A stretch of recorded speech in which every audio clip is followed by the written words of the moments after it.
No te han dicho la verdad en el pasado y ahora no va a ser diferente. Te van a seguir mintiendo y van a seguir echándole la culpa a factores externos. En una reciente entrevista, a la persona que está a cargo de la Reserva Federal de los Estados Unidos, Jerome Powell, le preguntaron si la inflación estaba bajo control. Y su respuesta no fue muy alentadora. Antes de seguir, como siempre digo en todos mis vídeos, el siguiente vídeo no es un consejo financiero, simplemente es mi opinión. No te creas nada de lo que cuento, desarrolla tu propio criterio y llega a tus propias conclusiones.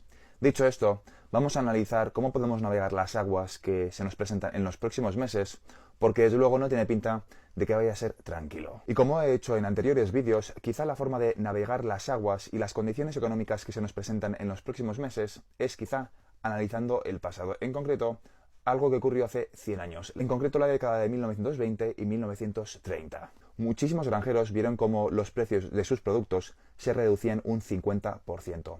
Esto significó que no eran capaces de devolver las deudas que tenían con los bancos. Los bancos se quedaron las granjas. De una forma muy absurda, mientras muchísimos segmentos poblacionales se quedaban sin comida, los granjeros tiraban la comida. Se deshacían de ello porque no les salía rentable seguir produciendo. Y es que fue una época marcada por las contradicciones. El campo, sin duda, fue muchísimo más duro que la ciudad. En concreto, las ciudades también vivían situaciones extremadamente contradictorias. Mientras había muchísimas personas de forma simultánea viviendo en las calles sin hogar, había muchísimas viviendas vacías. Sin duda, fue una época marcada por las malas noticias económicas. Entre ellas, la industria del acero estuvo produciendo en 1931 a un 10% de su capacidad real. Ford la tenía al principio de la crisis más de 130.000 empleados y con el paso de los años fue reduciéndolo a 37.000.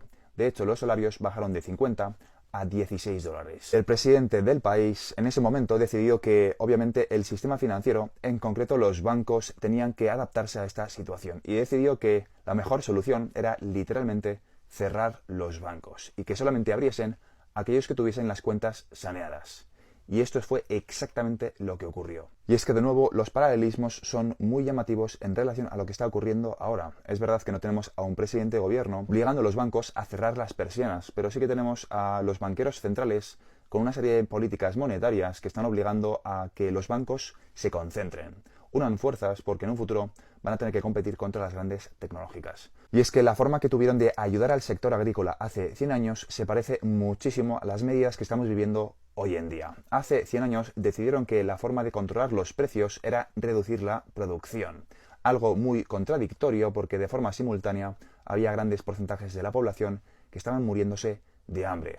¿Te suena de algo esto? Es algo muy parecido a lo que estamos viviendo hoy en día. Hace 100 años lo que decidió el Estado fue simplemente dar ayudas a los granjeros para que al menos pudiesen sostenerse, a cambio de reducir la producción. El resumen es el siguiente. En 1935, el gobierno de los Estados Unidos decidió lanzar la Seguridad Social. Y esto en 2024, ¿exactamente en qué se traduce? Se traduce en que los gobiernos están preparando el salario mínimo universal por un motivo. Porque saben que grandes porcentajes de la población van a vivir a costa del Estado, porque saben que no se van a adaptar al nuevo mercado laboral, por una serie de tecnologías disruptivas, por la inteligencia artificial, por tecnologías de contabilidad distribuida, por los robots, automatización de absolutamente todos los procesos, muchísimas tecnologías disruptivas más que están haciendo que el mercado laboral sea completamente diferente a hace 20 años. La salida de la crisis hace 100 años fue gracias a una idea que introdujo el Estado a la población, la idea de la solidaridad, The New Deal. Es que realmente The New Deal no funcionó, pero lo que sí que funcionó fue una cosa completamente diferente. La industria de la guerra. Lo que salvó la economía de Estados Unidos no fue otra cosa que la economía de guerra. Las fábricas habían dejado de producir electrodomésticos, pero ahora producían munición, ropa y camiones. Y quizá la respuesta a qué va a ocurrir con la inflación la tenga, entre otras personas, una de las personas encargadas de dirigir el Banco Internacional de Pagos, la madre de todos los bancos centrales. Agustín Carstens ha explicado que si los bancos centrales no toman el control de la situación, si no implementan las políticas monetarias correctas, corremos el riesgo de entrar en una hiperinflación. Y no son mis palabras, son las suyas. Quizá sea una hiperinflación, quizá congelen el sistema financiero, igual cierran los bancos y te presentan como solución las CBDCs. No sabemos exactamente qué mecanismos van a utilizar para implementar las CBDCs.